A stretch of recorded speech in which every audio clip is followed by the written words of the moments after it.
I'd now like to introduce the man you came here to see. As many of you may or may not know, but before I do that, please turn off your cell phones. All right? Yeah. Yeah, that means you too. All right. Yeah. I know it's Friday evening, the weekend's beginning, but you can make your plans after tonight.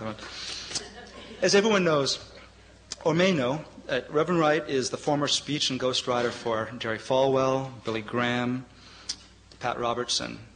His presence in the evangelical community was something that actually gives him incredible authority, moral authority, and to address these issues that confront us today. His best-selling book, Stranger at the Gate, actually confronted, and in his nationwide addresses, he actually addresses the religious issues surrounding the role of gays and lesbians and the spiritual violence that exists within these communities of faith. Soul Force, that was born out of his initial work, is a national interfaith movement committed to ending spiritual violence perpetuated against gays and lesbians, bisexual and transgender people through the religious policies and teachings. They teach and apply the nonviolent principles of Mohandas K. Gandhi and Martin Luther King Jr. to the liberation of gender and sexual minorities. We are deeply honored to have Reverend Wright with us in this historic moment for the future of our nation, for our shared human dignity, and for our own individual journeys in faith. Ladies and gentlemen, the Reverend Dr. Mel White.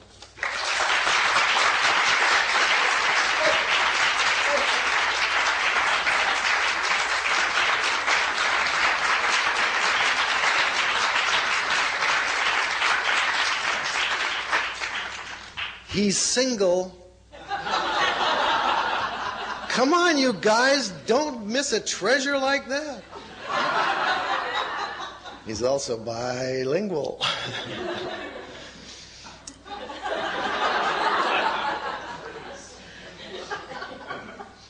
John Boswell said, one of our great gay authors at Yale, he said, I'm the only self-avowed, practicing Christian at Yale. You got to think about it.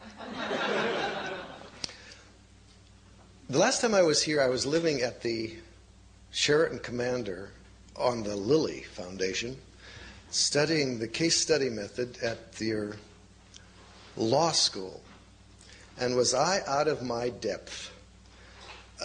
Case study method had me terrified. Every time they called on me, I was afraid. Now, I'm going to start tonight with a case. So I'll fit right into this august institution. There are 3 alumna, women from Harvard, who were at the last Alumni Association. They were talking about their daughters, all of them who had prospered. One said, you know, I just got a call from my daughter, and she made it big out of studying geology here. She went out and had a knack for finding oil wells, and she got so rich she had to give away an oil well this year. And the other mother, not to be outdone, said, I just talked to my daughter. And she went to Harvard and studied for her MBA and went off to Switzerland and studied hotel management. She got so rich she had to give away a hotel this year.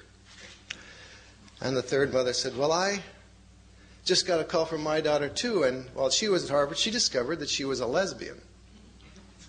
And the other 2 mothers looked so chagrined for her, so sad, and they tried to give her all the empathy they could until she said to them, well, don't feel sorry for me or my daughter. Somebody gave her a hotel and an oil well this year. Now, I started with that story because I want to introduce Karen Weldon. Gay men can be as sexist as straight men. But after the AIDS crisis, gay men can be sexist no longer. Because women came in and saved the day for all of us. And now, as the real head of Soul Force, our director of operations, I want you to meet Karen. And don't feel sorry for her because somebody gave her an oil well and a hotel this year. Karen?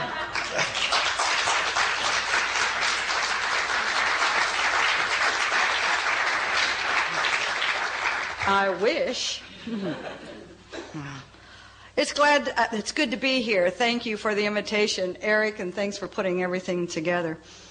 Mel told me that he was going to give me a little time tonight to talk, and I said, great, how much? And when we got here to Boston, he said, 5 minutes. So, and he'll keep me to that too. But when he told me I had some time, I got up at 3 o'clock this morning to catch my airplane, and I'm coming from Tulsa, Oklahoma. Have you ever heard of Tulsa, Oklahoma? It's out there in the middle of the country somewhere. It's a real mission field. Ow. You laugh.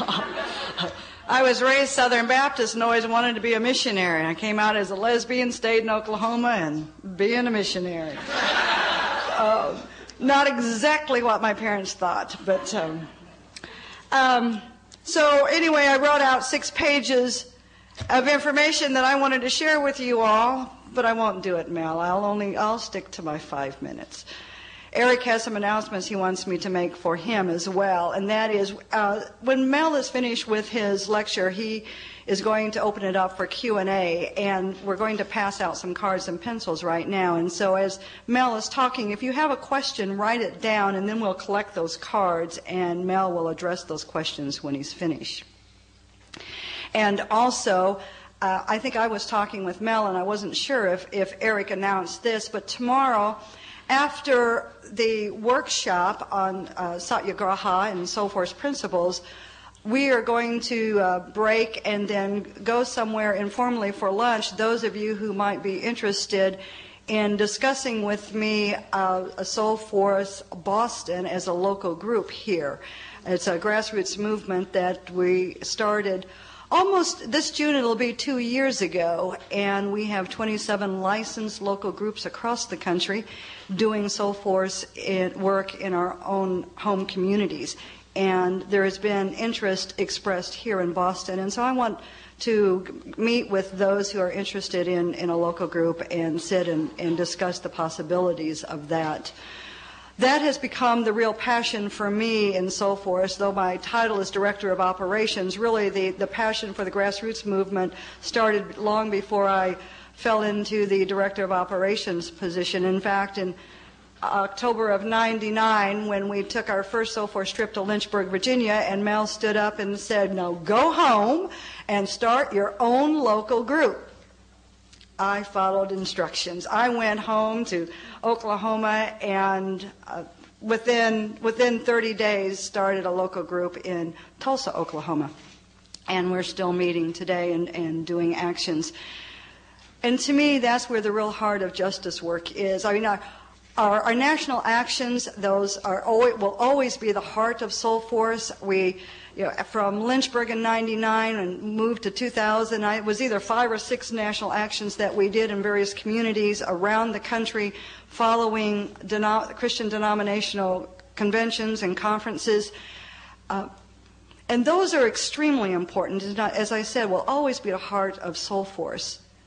But there's also the segment that we've got to do justice work at home. As you are going to hear Mel talk about tonight and in tomorrow during the workshop, is that Soulforce is a way of life. And I'm certain that the majority of the people that are sitting in this room tonight are here because you already have that Soulforce passion inside of you, or a sense of working for justice in our world in many different areas. And it's one thing to get on an airplane and go to a community that you're not familiar with and stand in a prayer vigil, or even be willing to participate in an act of civil disobedience and be arrested with Soulforce. But it's another thing to stay home in your own community and stand up face to face with your own families, your own community people, your own church family, church leaders, city, community people. That's a whole different experience. And it's a necessary experience. We're not going to make the kind of change that we need to make unless we're willing to do that as well. We need to stand up where we live and be visible and to share our stories. So that's my plug for tomorrow, and doing justice work on the local level, and I hope that you'll consider meeting with those of us who are interested in that discussion tomorrow at lunch, and maybe fall until 1 or 2 o'clock tomorrow afternoon. So I'll give you back to Mel.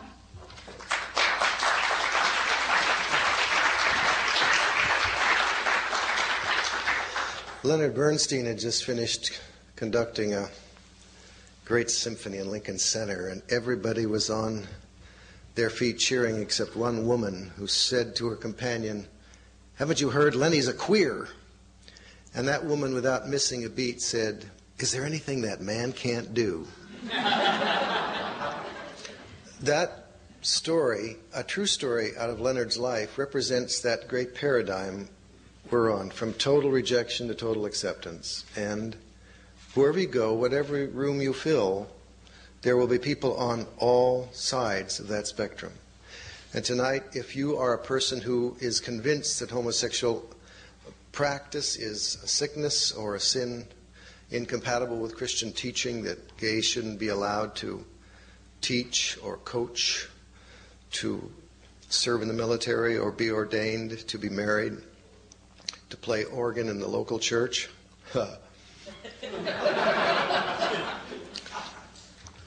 you're welcome here. Seriously, you're very welcome here. I'm just hoping that most of us have moved beyond that. Because I'd like to share tonight from my heart where I think the country is. And at this moment, I've never been more afraid for the GLBT community with all the good things going on. We monitor, seriously monitor, all your denominations, the Roman Catholic Church, and the parachurch leaders and the televangelists and radio evangelists like James Dobson. We know what they're saying. We know the size of their budgets. We moved from Leisure World, California, Gary and I, because it was very hard to consider yourself an activist in Laguna. They're from Laguna. We moved to a little leased place across the street from Jerry Falwell's church in Lynchburg. And it's been a really interesting experience. Now we're on the front lines. If you read Karen Armstrong, The Battle for God, you'll notice that as she traces the rise of fundamentalism with Islam, fundamentalism in Judaism, and fundamentalism in Christianity, she goes right back to Jerry for that first impetus that leads to fundamentalism and its current resurrected form. We moved there because I believe that Jerry Falwell is more influential than any other fundamentalist in the country. He has the fastest growing university in America. He has to build 3,000 new dorm rooms a year. He turned away 13,000 qualified incoming students this year. Christians from across the country, evangelical fundamentalist Christians, are sending their kids there because they feel like they'll be safe there. They've never talked to the director of Planned Parenthood in Lynchburg to know what's really going on at Liberty University, but they should. These students are very normal. Their parents are just praying that they're not. That kind of praying doesn't work.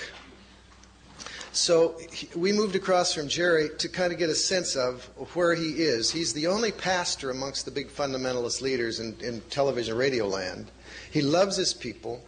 He has been there for 49 years. He has a church of 38,000 members in a city of 65,000 people. He has a huge television ministry. His network, Liberty Network, is now seen live in 75 countries on Sunday mornings when he preaches. And some of the stuff that comes out of his mouth is amazingly good. And some of it's amazingly horrific. That's the problem. Fundamentalism is orthodoxy gone cultic. It looks so much like what you're used to, but it isn't. It looks so much like the people you love, but hopefully it isn't like them at all.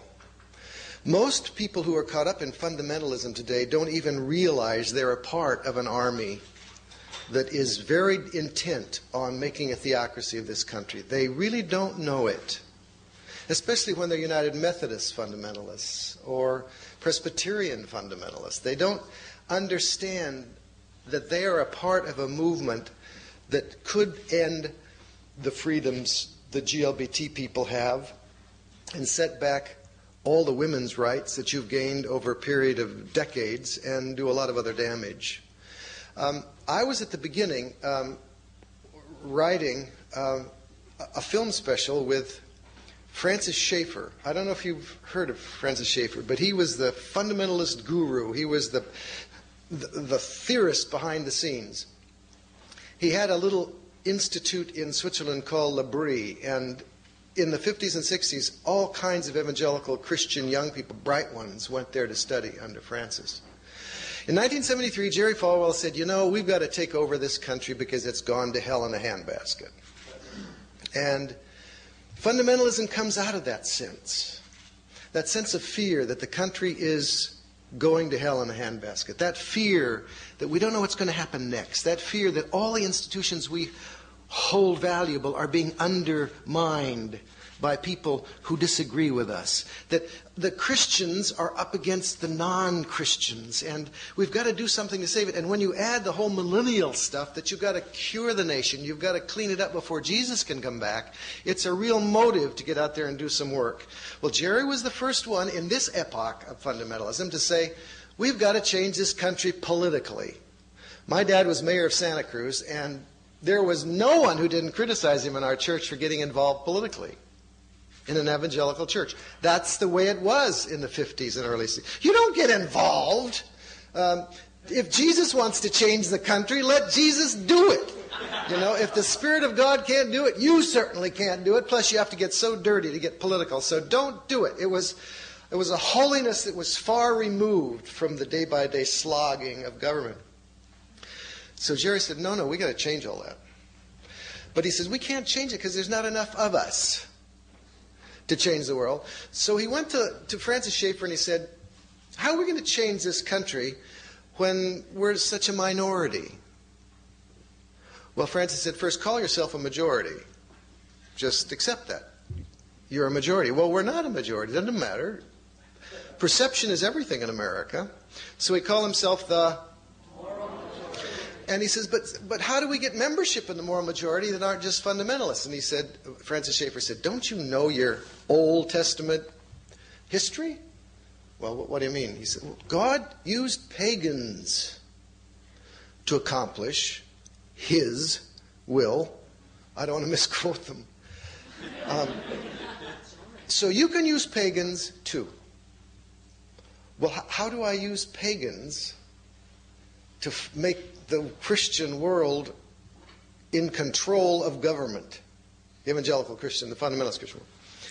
He said, what you need are co-belligerency issues. Co-belligerency is an important word to remember because it's at the heart of fundamentalism today. When Francis Schaeffer finished convincing Jerry that all he needed to go back to do was find a few issues that Jews and Catholics and other heathens could work with it, and Unitarians could. I never want to leave you out of the heathen category because you're so proud to be heathen. What can we do to bring them all into the same corral? So what was the first issue back there in the 70s? The Soviet Empire. The godless Soviet Empire. They're everywhere. It comes right out of McCarthyism that says they're everywhere still. They rushed him away, but we know they're still there. And so, the Soviet Empire. And by the way, Jerry had to bring in a lot of money to get this thing going. And so the Soviet Empire and the fear of the Soviet Empire was a wonderful way to motivate volunteers and to loosen up lots of petty cash. Because though they're very sincere, and this is an important point to make about fundamentalism, though they're very sincere, they're also the brightest, the best and the brightest at using demographic surveys. They have more smarts than the liberals ever had about using the media. And they have more determination at using demographics and the media. Right now, Jerry Falwell has to bring in more money every year than the Vatican does to support Vatican City. Jerry has to bring in $3 million a week through the mails. Oh, by the way, so does Dobson and so does Robertson. So all three of them have larger budgets than the Vatican cash flow budget to run Vatican City. And most people who live in places like Boston don't have a clue as to the powerful voices they have around the world. I don't mean that to insult Boston, but I came from Los Angeles and I was stunned when I started learning what mid-America was like. In fact, I went back to my Episcopal church and said to my rector, this is in the 70s. Have you ever heard of Pat Robertson? No, what's that? And I said, have you ever heard of the Seven Club? No, what's that? I said, well, it's kind of a fundamentalist television thing. He says, well, thank God there's nobody in my church. And I said, I want to stand by you at the door this Sunday. And I want you to look for 700 Club pins. And as they went out, this very liberal, wonderful congregation in the heart of Pasadena, we found 7 people wearing 700 Club pins. That's the beginning of understanding that it was trickling down, folks. These aren't the kooks and the crazies on the fringe of society. Now they're running the major denominations in the legislative and judicial areas. And they've done it by stealth and by openly taking over the denominations fairly and squarely. If you don't know about the Institute for Religion and Democracy, you must look it up on your webpage and see what the Institute for Religion and Democracy has a budget for the United Methodist General Conference coming up in 3 weeks. For the last year, they've had a budget of $250,000 just for stamps to send materials to the delegates. Okay? I brought along a letter from them, if you'd like to see afterwards, the way they raised their money.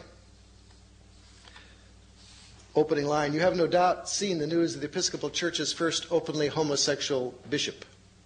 What a tragic situation. Most leaders of the Episcopal Church have decided to ignore the Bible. Meanwhile, the church is fracturing as those Episcopalians who do still adhere to traditional Christian beliefs and values debate whether to remain in their denomination. I pray this never happens to the United Methodist Church. They go on and talk about gay people the same way the Falwell does. And this is to the Episcopal and to the Methodist and the Presbyterian churches. And by the way, it ends with, please send us a contribution to help underwrite our efforts at General Conference. Every issue of our action briefing alone costs us over $60,000, and our mailings are up to $1 million. Okay, so Jerry said, let's find some co-belligerency issues. And when the evil Soviet Empire collapsed, they already had 2 percolating in the wings. Co-belligerency issues, I mean. What were they? Abortion and homosexuality. They were ready. And the minute that went down, that went up. And so Pat Robertson and Jerry Falwell and the rest of them, working within the denominations and other places, said homosexuality is a threat to our churches. And it raised a lot of money. But as is with anybody raising money, hyperbole takes hold very soon.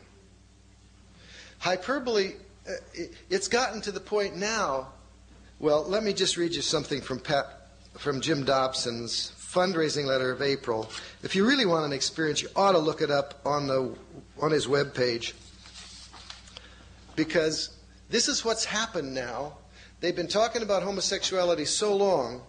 He says, I don't recall a time since the beginning of Focus on the Family when the institution of marriage faces such peril, or when the forces arrayed against it were more formidable or determined.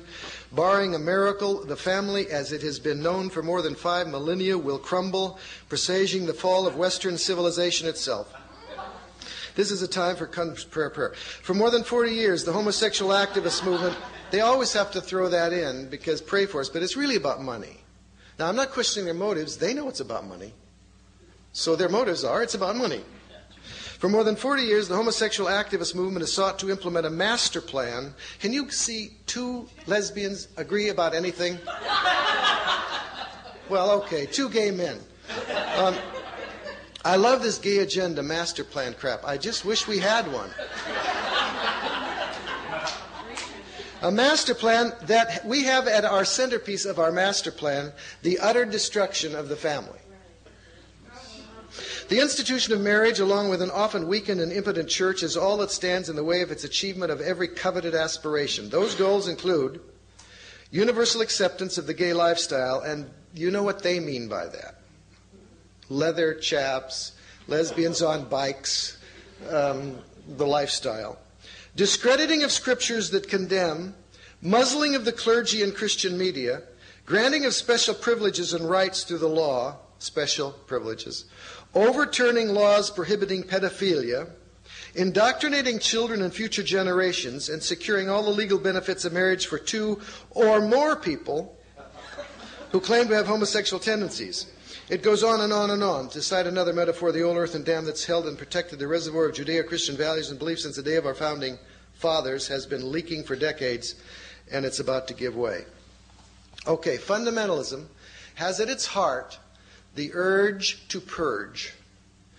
They have to clean up, to bring back to the old days where things were good and right, like the marriage pattern in the Old Testament, where women were chattel, and men could have as many of them as they wanted and treat them any way they wanted. You know, it just breaks Moses' heart to see what we're doing with marriage. Okay.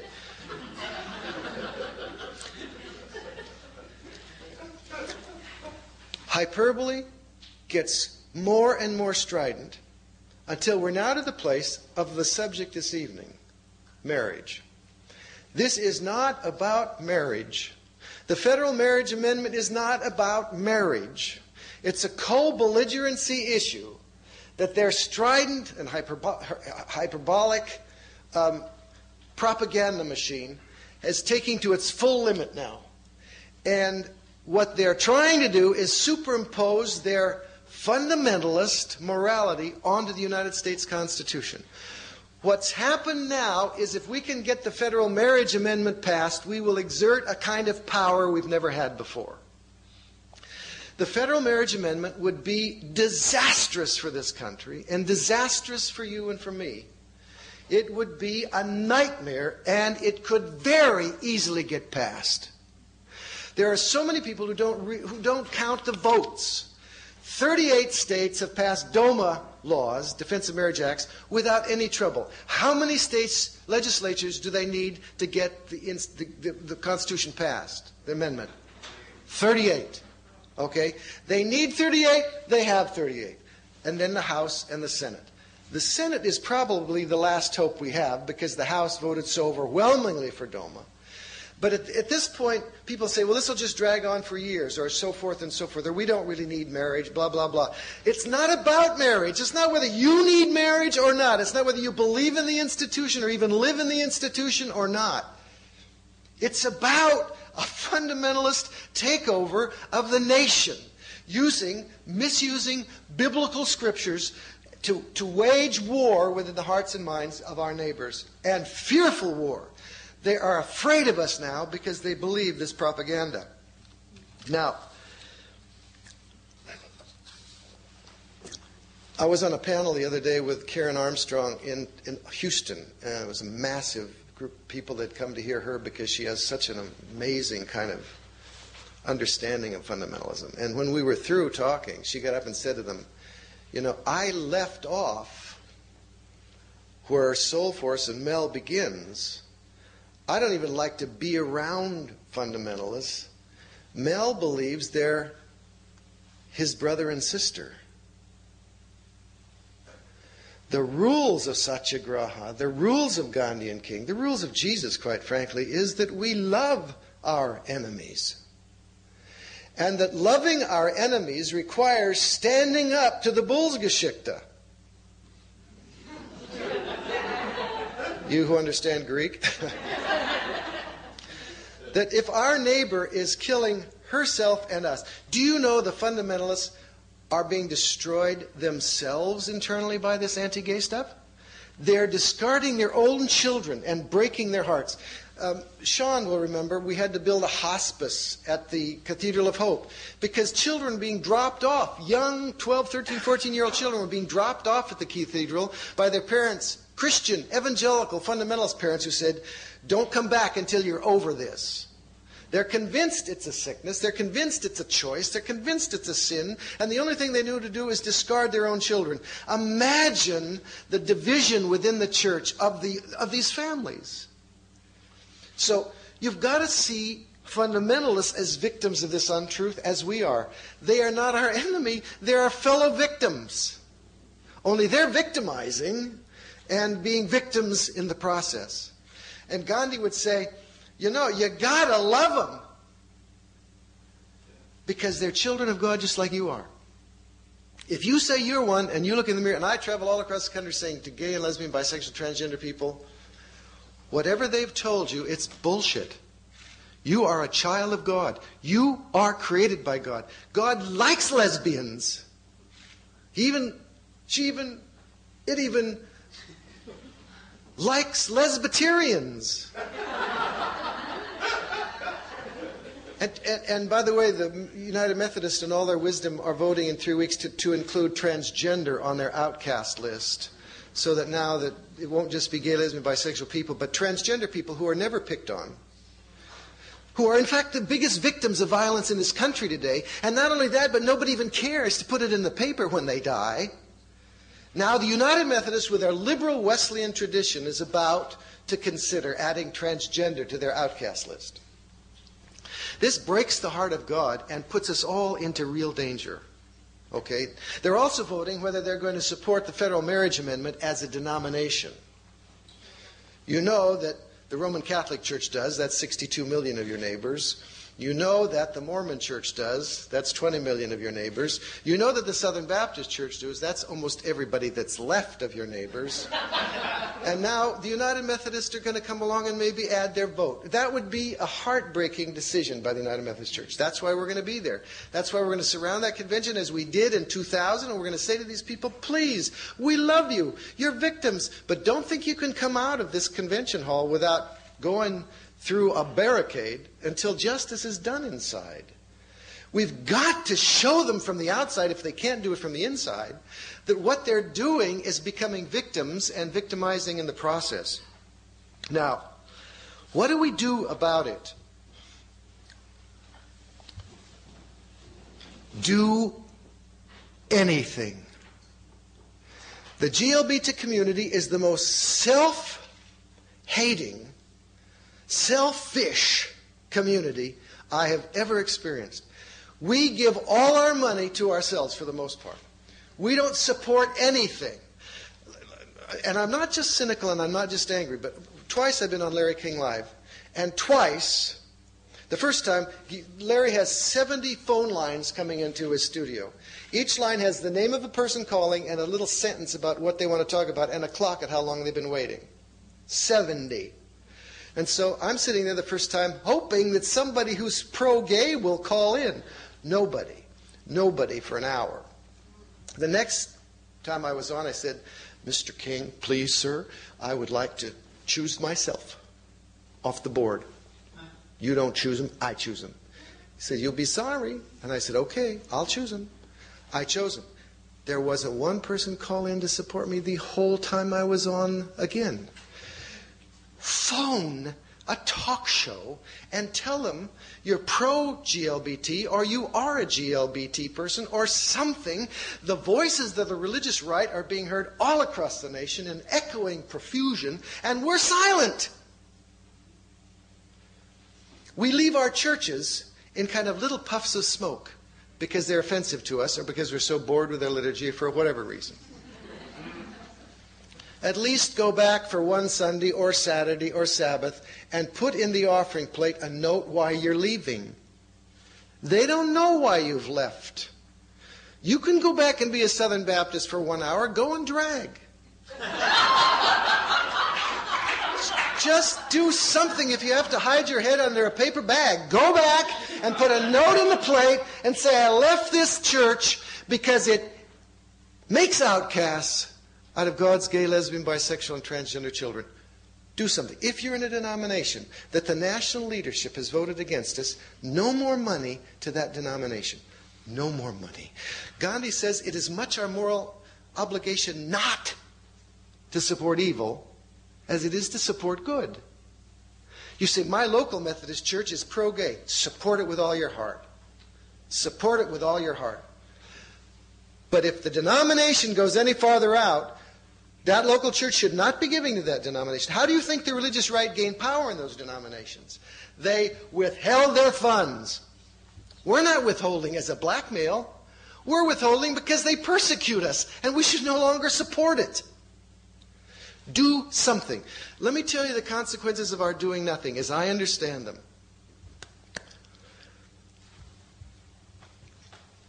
I love it that they think this is all about sex. Don't you gay people wish it were a little more about sex? Why are you laughing? We were on Larry King again, and one time, and somebody called in and said, "What do you guys do in bed?" And Larry King said, "That's none of your business," and hung up and said, "No, I'd love to tell him what we do in bed." And King said, "This is a network program. I would be very careful if I..." No. Gary and I have been in the same bed for 20 years. We're like everybody else. We sleep in bed and cuddle and watch TV and eat dinner and play with a dog and now and then make love. And he said, "You know what? Once they discover you're as boring as we are, it's all over. Go out and tell the world we're as boring as they are." Even if it isn't true. Okay, first of all, if we don't take a stand against this issue, against this federal marriage amendment, against this whole business of denying us the rights and protections of marriage, we lose 1,047 rights and protections. Okay? It is so interesting to talk to young gays who aren't even in relationships and who say, "I don't care about that. 1,047 rights and protections, there must be a lot more that I can have." I just got my word from my Social Security after paying $200,000 in over the years. I'm going to get $1,700 a month starting in 12 months. My partner, Gary Nixon, has put up with me for 23 of those years. If he were my wife, he would get it. But since he's not, he's going to lose $200,000 if he just lives 10 years after I do.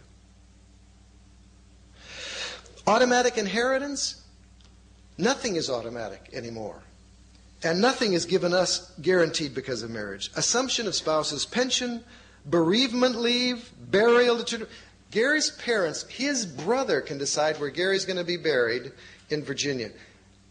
And I've been with him for 23 years. We can't own our home together because if I die, my relatives could come in and take it from Gary. Powers of attorney are worthless in many states. All you need is an anti-GLBT judge, and they say power of attorney schmurny. That's an ungranted authority you have placed together. It's illegal. And we have more gay people write us telling us, "My partner died and his parents came to their house. They locked me out. I didn't even have a chance to get in and get my clothes." Child custody. No divorce protections, no domestic violence protection, exemption from property tax on partner's death, immigration rights for foreign spouse, insurance. You fall in love with somebody from another country and see what you feel about these rights. We have more cases of people who can't come back to America because they're in love, genuinely in love with a person from another land, but they can't bring her or him in. No insurance breaks, no joint adoption and foster care, no joint bankruptcy, no joint parenting available to insurance coverage, school records, no medical decision on behalf of partner. It's amazing, this business of hospitals and visiting your spouse in a hospital. It may be in Boston, it's going to be very easy, but in Lynchburg, Virginia, they can keep me out of the room when Gary's in intensive care. Reduced rate memberships. You know how much money is saved by being a couple just joining the Y? We both have to join it. It seems like a little thing, but it's not when you add up it all. Sick leave to care for partner, Social Security, survivor benefits, tax breaks, visitation of partner's children, visitation of partner in hospital or prison. The General Accounting Office says there's 1,047 rights and protections like that. So, we don't care. We just go on being second-class citizens in this country and say, why should we fight to overcome the denial of the basic rights that go with loving somebody else? So we lose our civil rights. We can also lose our freedom. I know the fundamentalists better than you do. I'll bet you. And when they say Leviticus 20 says a man should not sleep with another man, he's an abomination and he should be executed. They just say abomination. But I was on with a Presbyterian, independent Presbyterian in Seattle the other day, a 50,000 watt radio station, and I said to him, after he said to me, have you ever read Leviticus 20? I said, yes, I've read it. What does it mean to you? He says, it means you should be killed. And I said, who should do the killing? You church folks? He said, no, that's the civil authorities' job. That's why we need to get more good men of God elected into government. This is on the radio, okay? And I'm sitting here going, most of them just say abomination, and nobody knows what that means anyway, so I say, okay, I'm an abomination. But my mother loves me, so... Then he said, I know that must be hard for you to hear, Dr. White. But God said it first, and it's simply our job to obey. Freedom. Right now, on the Governor Warner's desk in Virginia, Bill 751 says, they've already passed DOMA. This bill says any arrangements between same-sex couples normally associated with marriage shall be considered null and void. Do you realize the consequence of that? That's exactly what the Federal Marriage Amendment could do. Because you can't have those rights, and it's in the Constitution, all the rights that we have gained could trickle away. Third, besides losing our civil rights and the possibility of our freedoms entirely, we lose self-esteem. I was amazed at what your court did here and the statements they made. They talked about their rights, but they went farther, much farther. Some of the quotes. The U.S. Supreme Court has long recognized that the constitutional guarantee of equality is not only about equal opportunity to secure basic rights and protections. Rather, equality itself is intrinsically important and should be protected for its own sake. To disrespect on the basis of same-sex relationship would be an invitation to subject homosexual persons to discrimination both in the public and in the private spheres. Unequal treatment marks a group with a badge of inferiority. It generates a feeling of inferiority as to their status in the community that may affect their heart and minds in a way unlikely ever to be undone. Discrimination itself stigmatizes the disfavored group as innately inferior. It demeans the lives of homosexual persons and denies their basic dignity. It's a stamp of approval on the destructive stereotype that same-sex relationships are inferior to opposite-sex relationships and not worthy of respect. It's a deep and scarring hardship to bear. I get letters after Stranger at the Gate. It's on sale tonight for $10. It's usually $16. It's practically free tonight. I get no profit out of this, but you need to read this book. If you don't understand how bad things are, that's over. But I wrote that little book in 1994 not thinking anybody would read it. 100,000 letters later.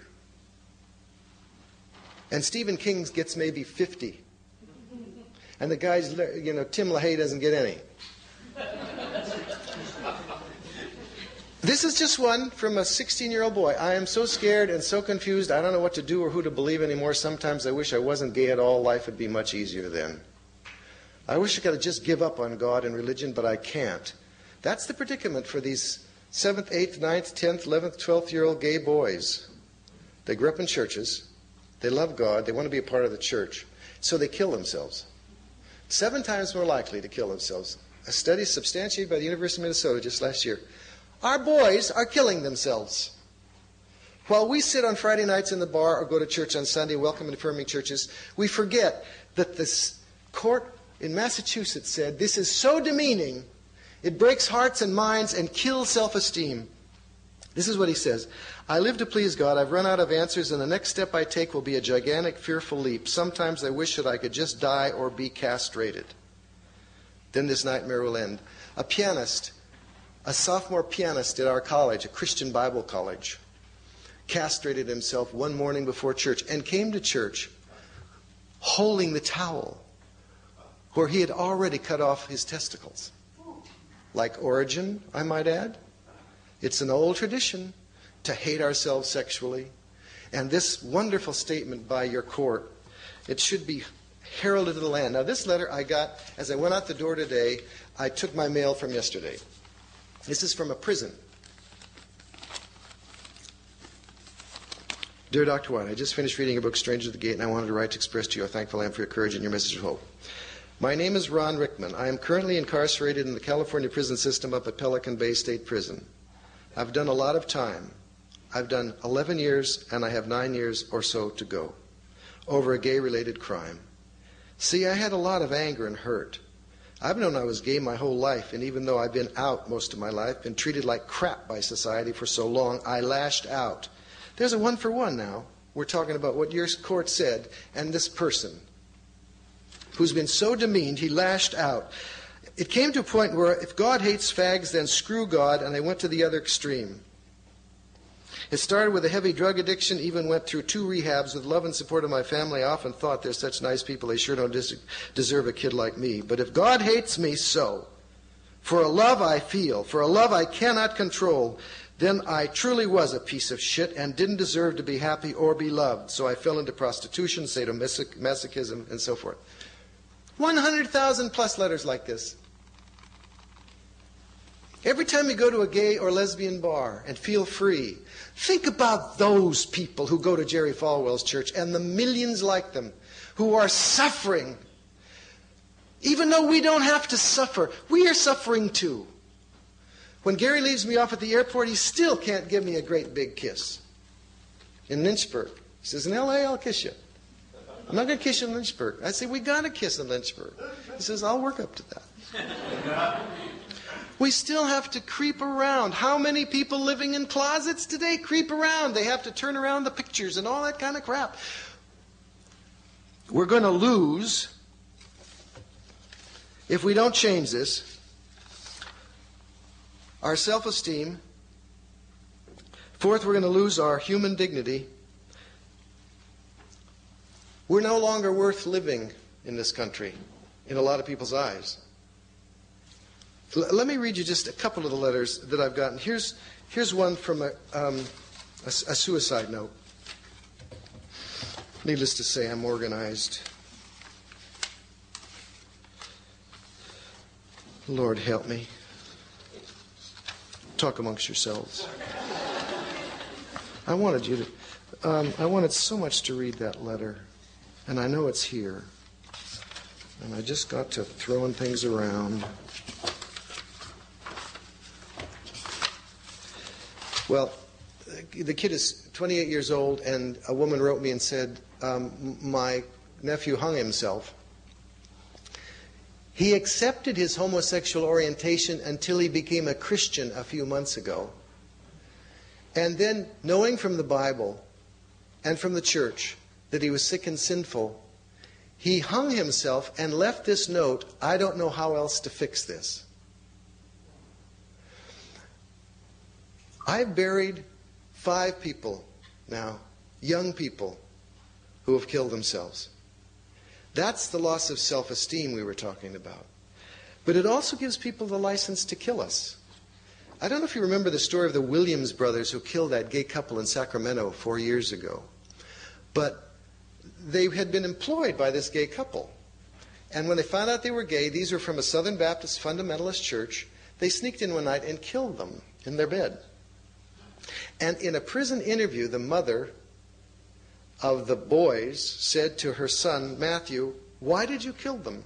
Listen to this. Listen closely to this. It sounds like a United Methodist fundraising letter or fundamentalism. I had to obey God's law rather than man's law. I didn't want to kill him. I felt like I was supposed to. I followed a higher law. I see a lot of parallels between this and a lot of other incidences in the Old Testament. They threw our Savior in jail. Our forefathers have been in prison a lot. Prophets, Christ. My brother and I are in jail for our work in cleansing a sick society. I just plan to defend myself from the Scriptures.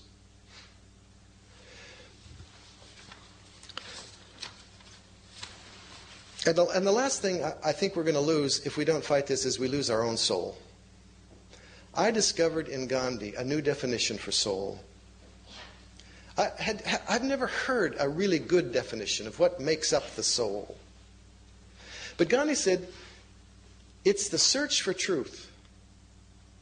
And in the process of finding it, doing justice where truth does not live. And being willing to sacrifice yourself in the process and discipline your passions and limit your possessions. That's what makes up the soul. That process makes up the soul. The search for truth and bringing truth to the world and standing up to untruth wherever you find it. And I am convinced that the Hebrew prophets like Micah, what did Micah, I used to pray when I was a kid, God, what's your will for my life? Have any of you prayed that prayer? God, what? You don't have to read one prophet to know the answer to that, right? Micah was so pissed when they kept saying, what's God's will? What's God's will? He finally said, and read this, it's so wonderful, he said, I've said it enough. This is the last time I'm going to say it. Okay? Everybody read my lips. What God wants from you is to do justice, love mercy, and walk humbly. Jesus said it this way. He said, you Pharisees know the law by heart, but you've forgotten the heart of the law. That is justice, mercy, and truth.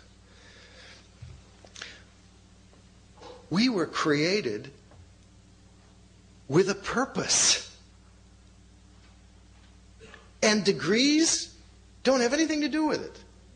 And vocations don't have anything to do with it. And money in the bank or out of the bank doesn't have anything to do with it. All those things cripple us, Jesus said, if we're not careful. We were born to do justice for those who suffer injustice. And when you do, your own soul is ennobled.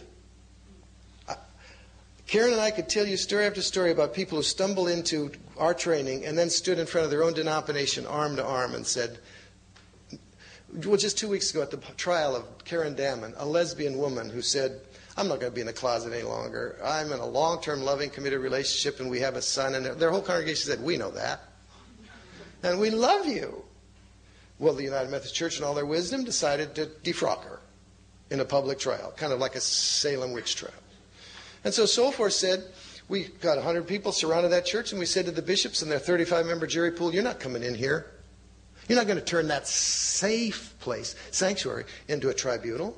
You're not going to try one of our sisters. You're not going to do that here. And guess what Bishop Galvan said? We have to do our duty. Nuremberg. No one has to do their duty if the duty is unjust. No one builds a ministry on a lie. If you're going to get ordained by not telling them, you're building a whole ministry on a lie.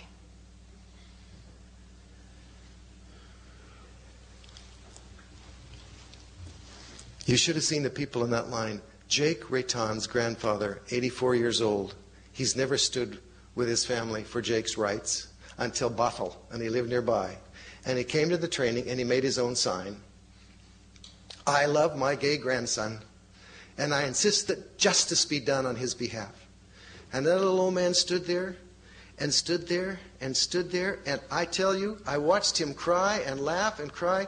He had more life coming into his veins from simply standing for justice. At the first trial of Jimmy Creech, we had a lady at the night of the training came running up to me with a handful of $20 bills out of her ATM account. And she said, this is for bail for those people who are going to jail. And I said, thank you, we need that. Next day, everybody was being arrested. By the way, the bishop thought he'd see a whole bunch of gay activists in front of the church. We were joined by probably an equal number of Methodists and a lot of pastors and their wives that this bishop had appointed to ministry. You can't do this to our friend Jimmy Creech. So everybody's being arrested, and I'm always the last to be arrested. Maybe there's a way out. Never mind. And this woman came running up to me again with her handful of $20 bills, and she said, as I reached out for it, she said, no, this is for me. And she got in line to be arrested. That 87-year-old woman, 86-year-old woman, in Washington, D.C., in front of the U.S. Conference of Catholic Bishops, where we're every year saying to the Catholic bishops, 240 of them, don't blame these acts of pedophilia on your good gay priests. There is a difference between pedophilia and homosexual orientation. How can you be so smart and be so dumb and not know that there's a difference? And we stand up there. Last year, they recognized our 3 Catholic leaders at the National Shrine at the Bishop's Mass before the conference began. And they refused to serve them the Eucharist. They weren't wearing shirts or T-shirts or anything that was inflammatory. They just recognized them and said, "No Eucharist for you." So the next day we went back into the Hyatt Hotel with our little shirts covered by our little jackets and with a group of Soulforce friends behind them and these three kneeling, holding out, and the lobby of the Hyatt filled with priests and bishops and cardinals being interviewed by the media. I began to yell, "Is there no shepherd of the flock who will feed these sheep who were denied the Eucharist last night? Is there no one here who will feed these lifelong Catholics what they begged for last night and were refused?" You should have seen the black disappear from the lobby and the media come to us. It was an amazing moment.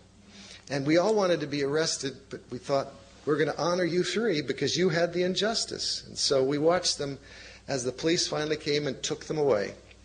We waited for 6 months for a trial. And finally, this last year, the trial was held before a woman judge.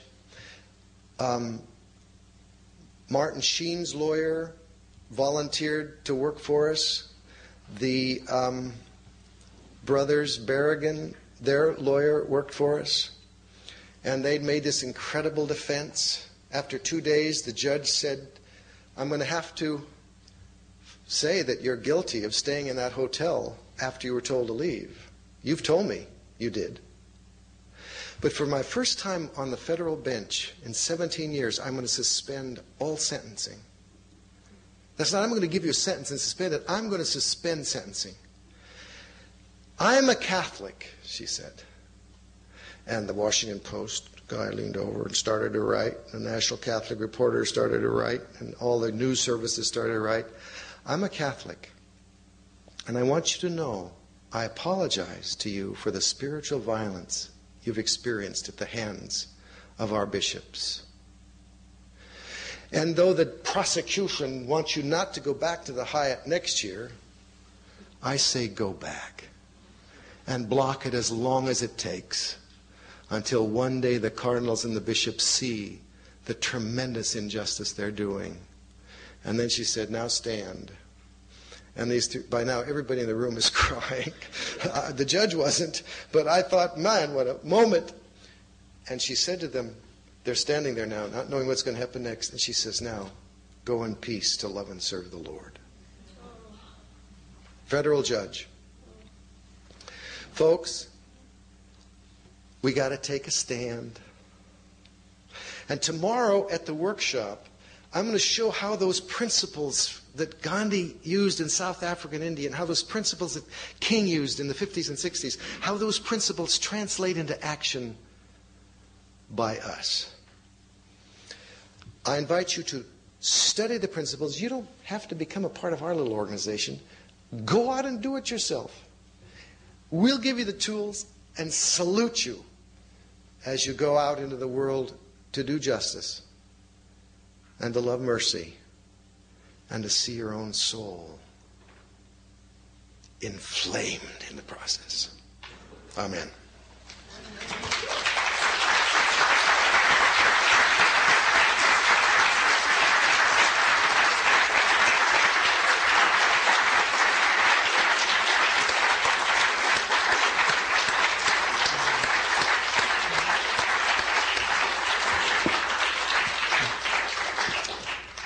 Thank you. I'm sure we have a number of questions that if anyone has your little card, wrote it down, please pass it to the end of your aisle, and these people in the big ostentatious Harvard sweatshirts will pick them up.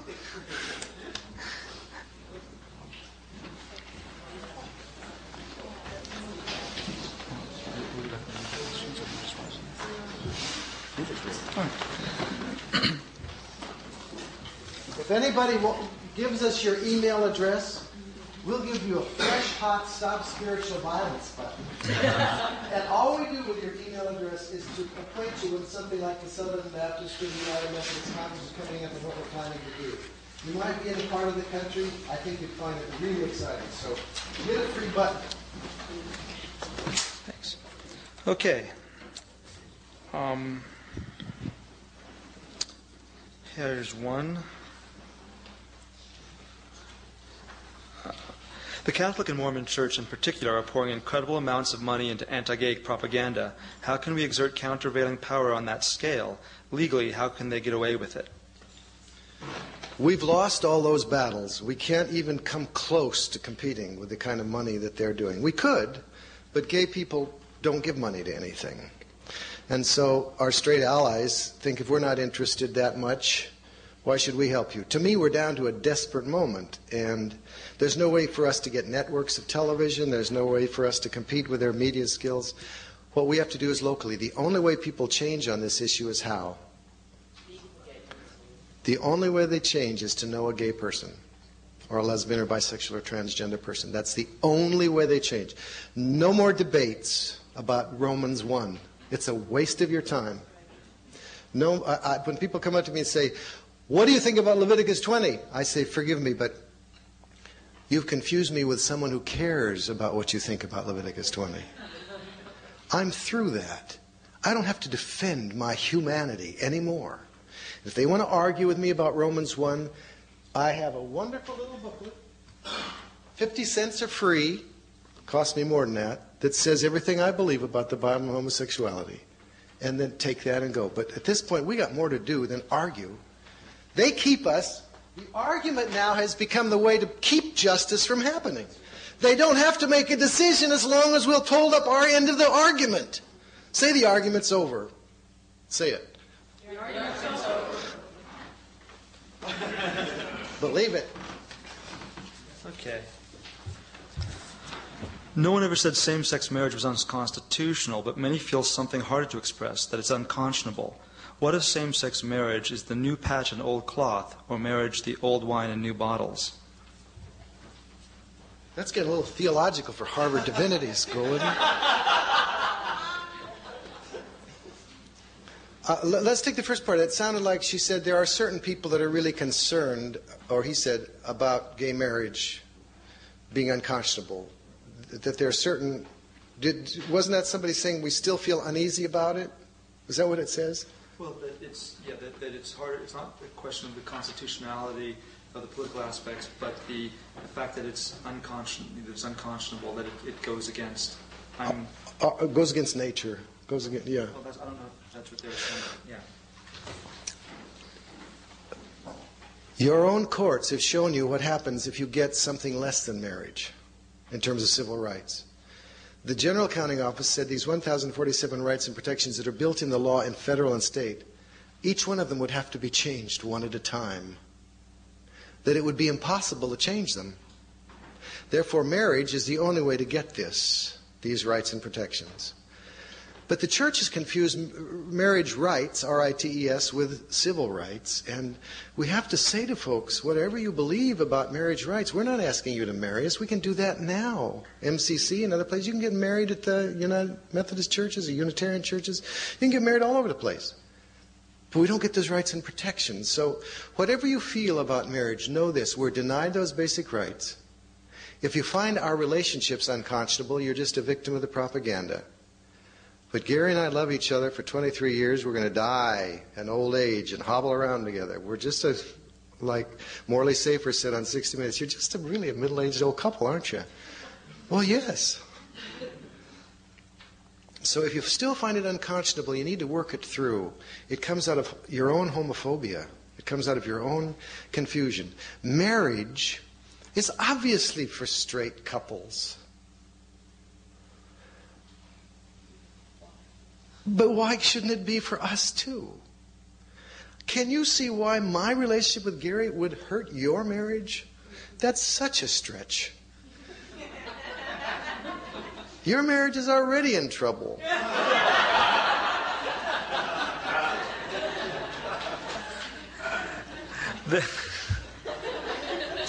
There has been concern about how Soul Force works with movements within the denominations that are working for LGBT rights. How do you intend to ally with groups and work together with them and their agenda, particularly the UMC, United Methodist Church? I think that's a really great question.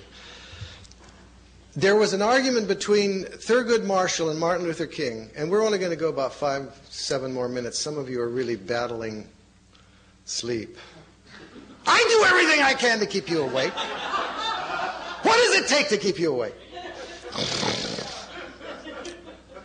Thurgood Marshall said to Martin Luther King, do not take it to the streets.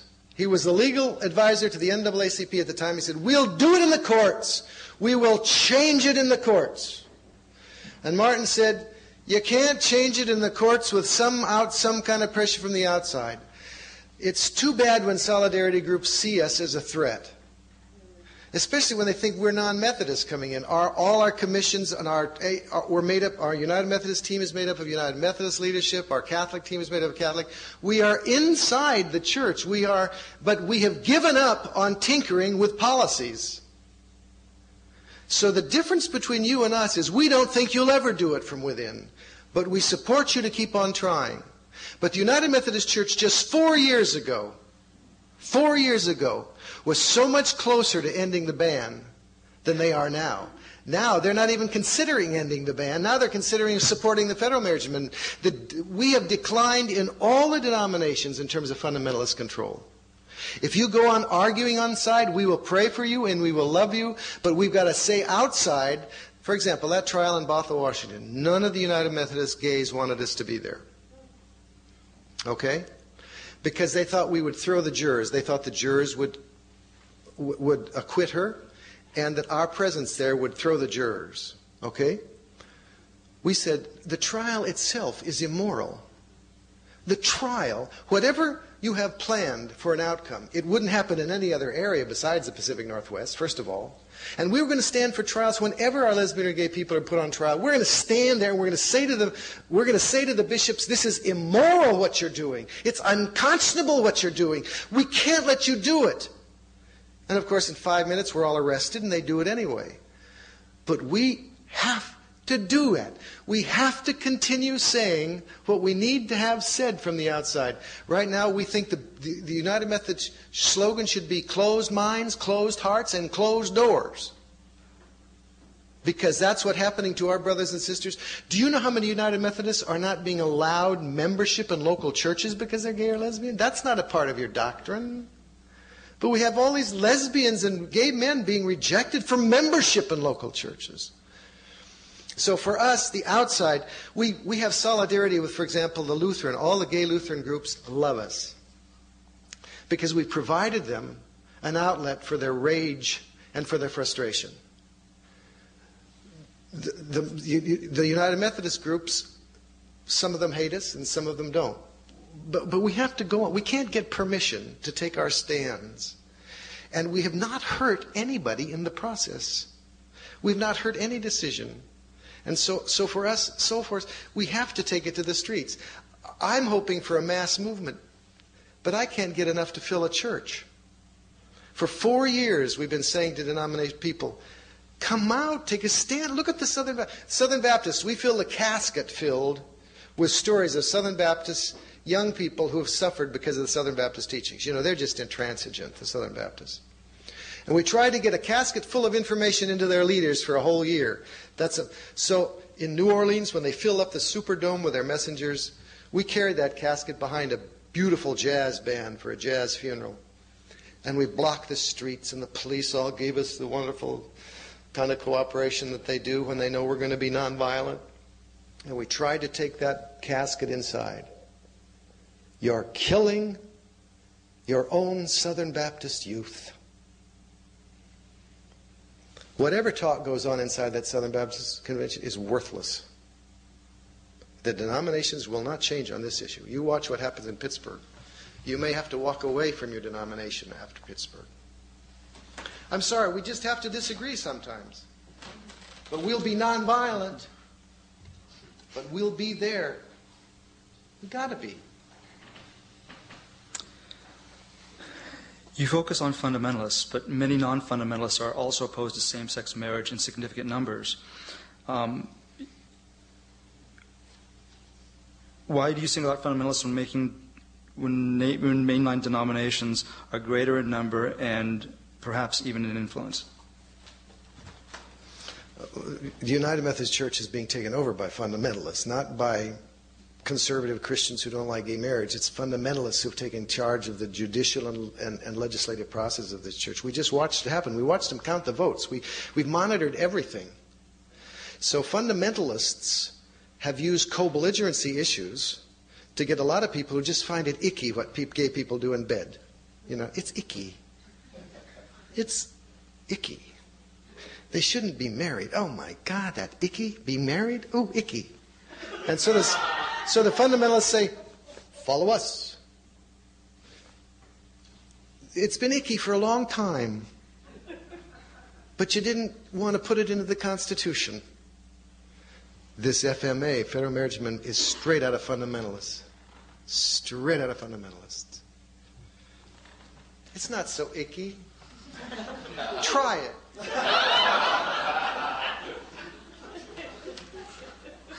So what about those of us in churches, UCC, UU, etc., that aren't anti-gay or open and affirming congregations? If our churches don't need to be changed, where do we as religious people do justice?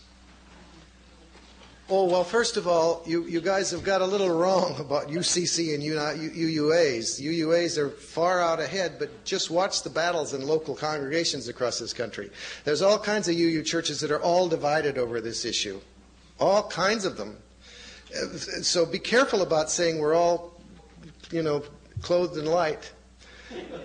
And the UCC churches, they have a national decision that we're welcome and affirming, and I thank God for the UCC for that. But they have congregational polity. They don't have any more welcoming and affirming official churches than the United Methodist does per capita. So the fact is, there's nobody pioneering, but the Episcopal Church has appointed a bishop. Hooray. The Unitarians have been open to us most of the time. Hooray. UCC, hooray. But in fact, fundamentalism is working into all these areas. And so at this point I'd say, if you don't have any kind of prejudice in your own denomination, come on over. Let's march with us on the Roman Catholic bishops. You'll have fun. We'll just take one more question because it's Friday night. No, it's Gandhi made many compromises in his Satyagraha campaigns. How can we compromise on these issues of gay rights? The compromises he made were not about the issue. The compromises were made about the approach to the issue. For example, he said, negotiation is not are gays capable of being Christian or are gays human. That's not what he negotiated. He said, how soon will you be leaving? The compromise that he made was, okay, let's work out a plan that you can free our people. So the only negotiation we're going to have with bishops now is how soon will this policy end? Do you have a deadline? When will the policies be over? We don't go in and say, they say, haven't you read Leviticus 20? Bishops are, they'll play that game too. We even got into Karl Ratzinger's office in the Vatican by stealth. And these guys are so politically bound, they're not interested in negotiation. So the compromise I would make is, okay, if the Methodists say this year we'll end the language on incompatibility with Christian teaching. We'll replace that with we're confused. But we love each other.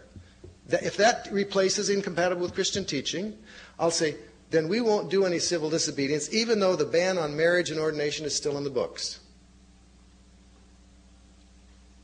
Because they've done something right and need to be joyfully celebrated for it. We don't ask them to get rid of the ban on ordination, get rid of the appointment of ministry ban, get rid of the marriage ban, and get rid of that language. But if they'll get rid of that one language, we'll celebrate it. That's the kind of compromise we make. But don't talk to me about Romans 1 with the Methodist bishops. They know it doesn't about that. Anyway, you're so patient. Would you stand up?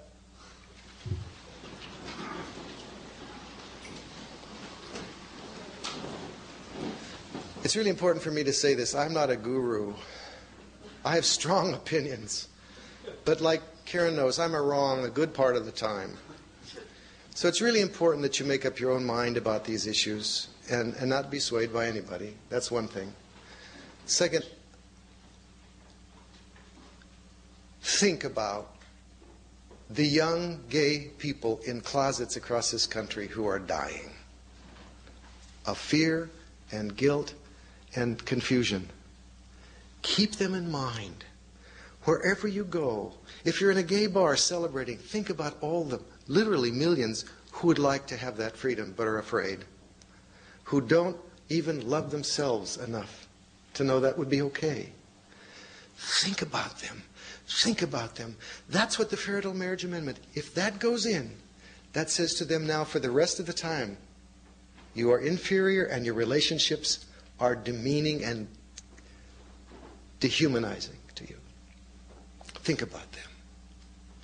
In the meantime, turn to somebody here and say, I'd like your phone number, or a hug, or something. Get a little acquainted on your way out. And don't forget, the books are here.